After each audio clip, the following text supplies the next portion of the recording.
Hey, thanks for joining me again. Today I'm going to show you how to do ball joints on a 350Z. You see it there? Lower ball joints are shot on this thing, so I'm going to get it up in the air, take the wheels off, and change the lower ball joints. There's also a compression arm that I ordered.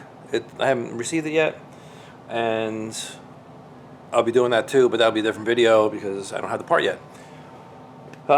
Originally, what I wanted to do was I was going to get a whole FDF, whole front suspension, the upper lower control arms. I get the whole shebang, and then I was told you need coilovers for that.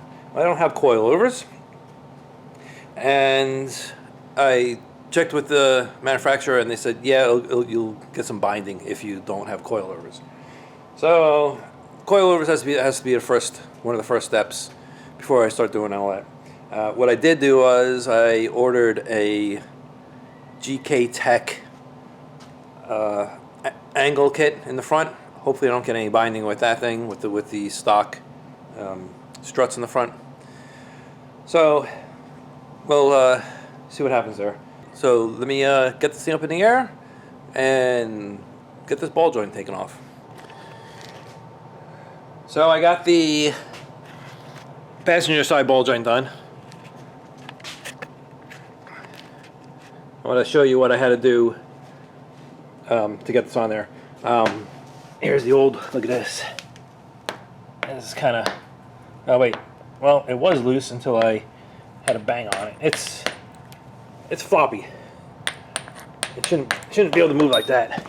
So here's the brand new one, and I can't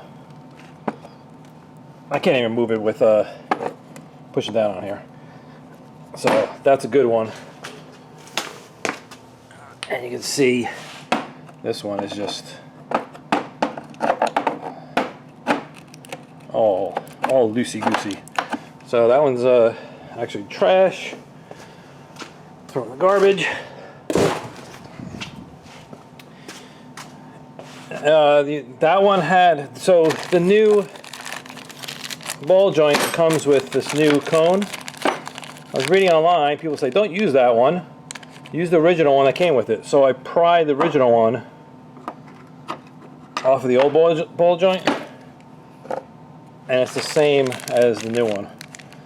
So the original one's long gone. I think what the problem is that I don't see a problem actually. Some people were saying that there's not enough thread, or is, I don't know, something with the threads. But this seems fine. I got the new cotter pin in there, and everything's fine there. It's tight. So let me show you. How to do. Now I'm going to do a driver's side, and hopefully I don't have the same issue I had with the passenger side. If I get to it, I'll show you. Trying to get this ball joint pressed out was kind of a pain, obviously on the other side. But let's see if this one gives me the same amount of trouble. Okay, so I take stabilizer, bar bolt off, and the shock strut, whatever you call it, nut and bolt off. I have to take the cotter pin off here, nut on top of there, and then press that out. And it's okay to destroy this cotter pin because they give you a new one. There we go. Okay, so this one is a 17.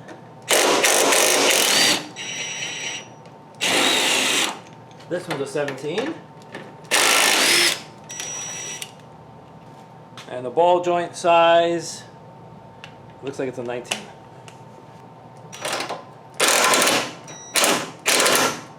Great.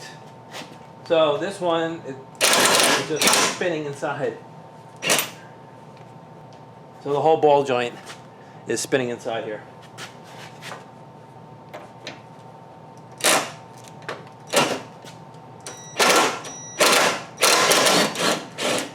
Got it. Grabbing all the way on top on the upper control arm and just hanging on it a little bit. Just be able to there. That's stuck. Oh, watch for that.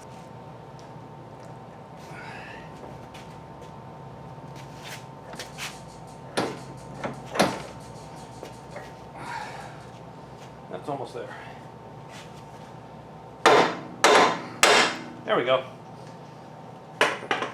Now I can pull this arm down, get it out of the way. This thing will stay here. Now I just have to oh, there's a little clip right here. You use these guys, spread it apart, comes off. It's like the safety clip, I guess, so we will. There you go. Toss that, they give you a new one. Now I have to press the ball joint up this way. I had a problem with getting the press in here and moving it all around. There's not that much space around here. So what worked on the other one was I just took this hammer, I just beat the heck out of this right here and it pushed it out. The ball joint's going in the garbage, so I don't need it. So let's see if it moves at all. It might save me a bunch of time.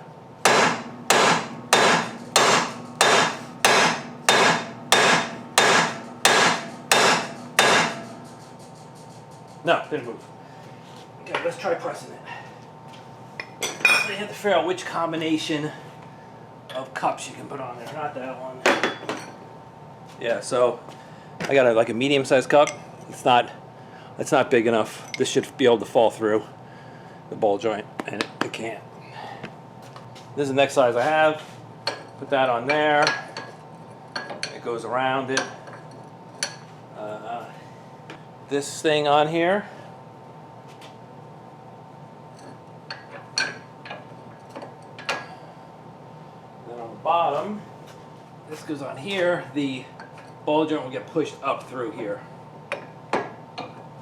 See, it works the best if this cup is on the rim all the way.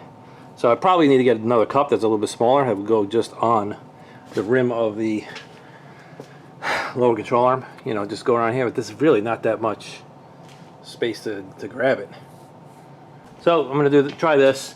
If this doesn't work, I'll beat the heck out of it and push it up. But let's put the impact on here and crank it and see what happens. And that's a 22, but it might be different. You might have a different size. All right, let's see. Ah, wrong way, buddy. Here we go.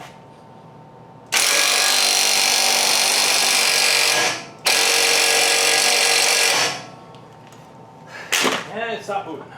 So let's try with the bar on it.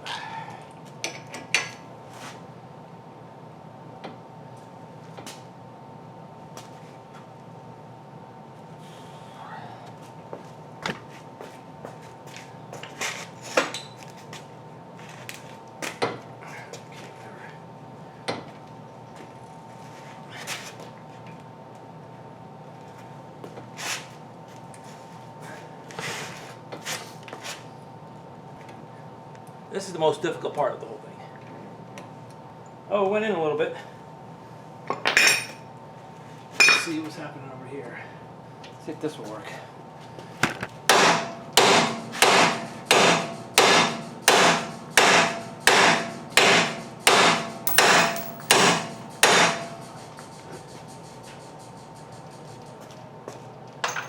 Alright, so now it's flat with the low control arm. That causes the problem. Go like this, put this in here, and hit it with this hammer.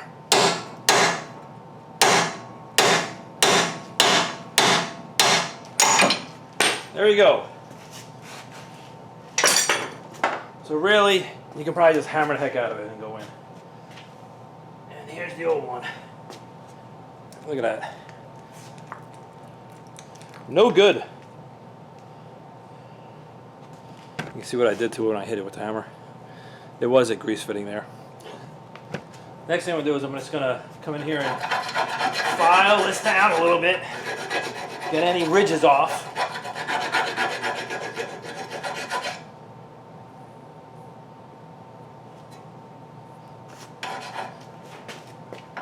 That seems pretty good. Just clean the chunk off of it. I'm just taking some wheel bearing grease. Wheel bearing grease here and just putting it in here. to help it slide on here. Get the new one.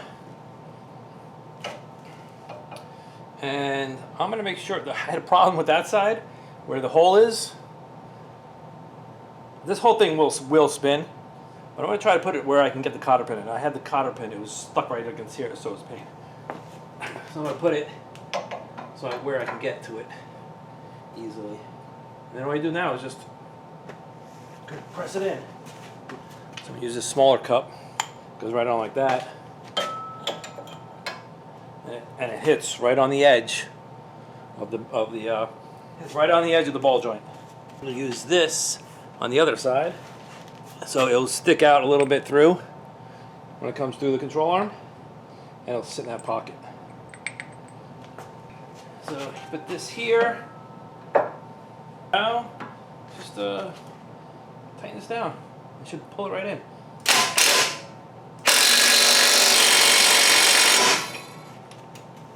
Okay, let's try this. It's just banging around. It's just the trick is getting the ball joint in there evenly. Almost there.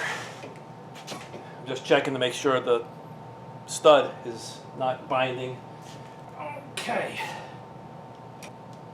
Let's see what we got. Wipe the grease off here. Put the new spring clip on. Just make sure it's in the groove. Good.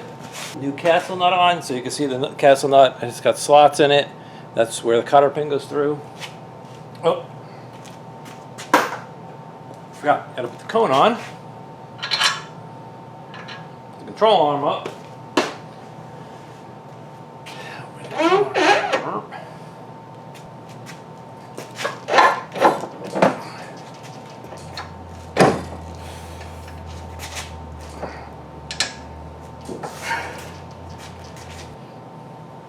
Turn the wheel maybe? There we go.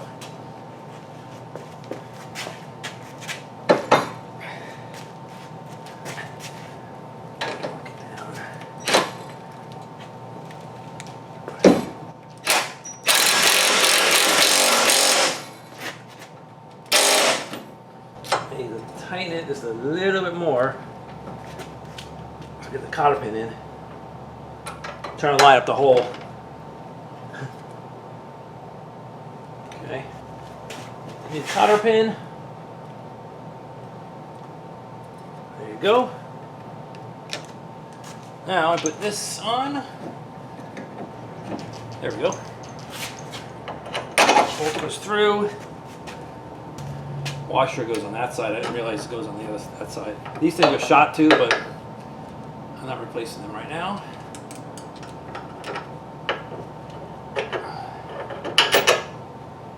$17.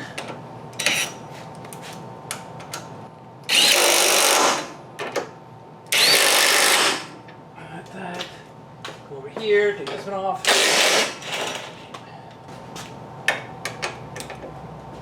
Tight. I can't even move these things, so they're good. And there you go.